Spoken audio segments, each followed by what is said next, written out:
Okay guys, ang gagawin natin ngayon ay maggagawa tayo ng ating pong account sa Cbank. So ang Cbank guys ay mada-download nyo po sa ating pong Play Store. So search nyo lang guys Cbank. Ito guys ay online banking na nagbibigay ng 4.5 interest. Ayan po. So pindutin nyo lang yan. I-download niyo kung hindi pa kayo nakapag-download. And nag-check na rin guys ako ng rating nito. Napakaganda naman ng rating nitong Cbank na to. So, usually nagbibigay sila ng 5 star yung mga natin, mga user Ayan po. May mga konting problem siya pero minimal lang naman. So, ang gagawin natin ay magke-create nga tayo ng account. Open natin. Of course, pagka-open mo, you can continue with your Shopee or with your number. So, continue with my number tayo. Of course, lagyan natin yung ating number. Dahil may plus 639 na, tanggalin natin yung plus 63. Ayan po, tanggalin natin ito. And then, ayusin natin yung number natin, 0918-351-684. Ayan po. So, lagyan natin yung I agree sa baba. Then, yung code guys, yung referral code, makikita nyo po dyan mamaya. Ilalagay natin sa ating description box yung ating pong referral code. So, pindutin natin yung next. And of course guys, magsisend sila ng OTP sa ating pong number.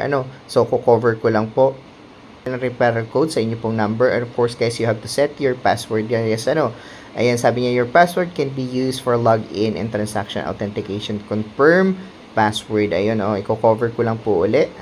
So, pindutin natin confirm.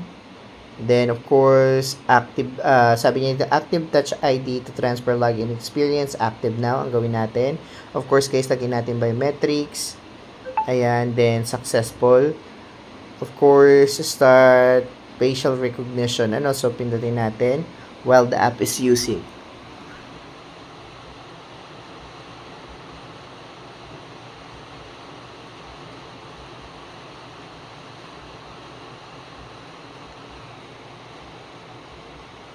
Alright guys, maglalagay tayo ng ID natin, yung ating pong valid ID. So, ang gagamitin ko ay ang ating pong UMID ID. Kunin lang natin. So, pwede rin pong driver's license, national ID, postal ID, and passport. Ayan po, SSID pwede rin po. So, gamitin natin ang ating pong UMID ID. The next, use your physical ID, avoid any blur and glare. Ayan po. So, take photos tayo.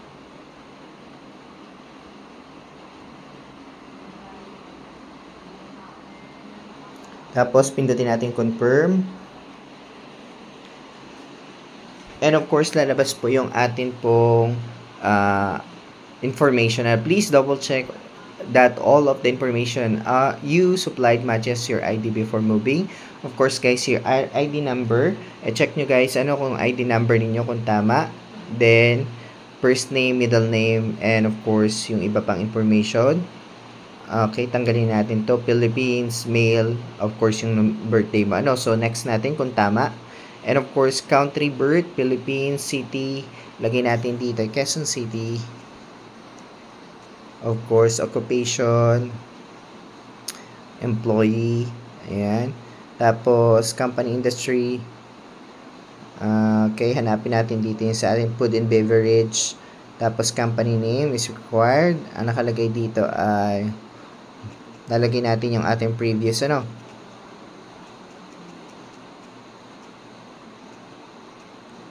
of course monthly income natin lagay natin.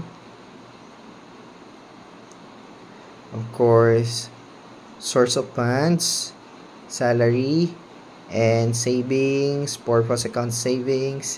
Tingnan natin yung option, transactional, investment, other savings natin. And of course, no residential address, same as ID. Of course, email address lagyan natin.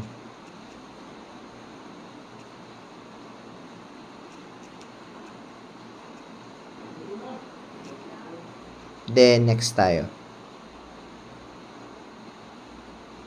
Alright, sabi ni dito, Cbank Philippines, of course guys, kailangan yung basahin ito. Introduction, welcome to Cbank Rural Bank Application. The Cbank Philippines Rural Bank Digital Banking Terms. Guys, basahin nyo ito. Then pag nabasa nyo na, pindutin nyo yung agree.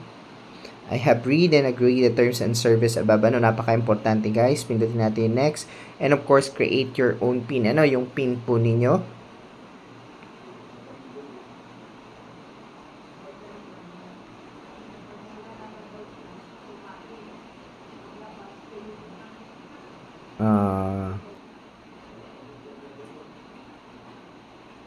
Okay, you successfully submitted your application, got it, and ayun po, so meron na po tayong account po sa ating pong Cbank. Punta tayo dun sa Me. Of course, guys, nandito yung ating pong profile, account, general settings, and help. Chat with Cbank, nandito rin po. Transaction, wala pa. Payment transfer, ayan, Cbank to other bank, e-wallet, download, and pay bills. Pwede rin po tayo mag-pay bills. Of course, guys, good to go. Thank you so much.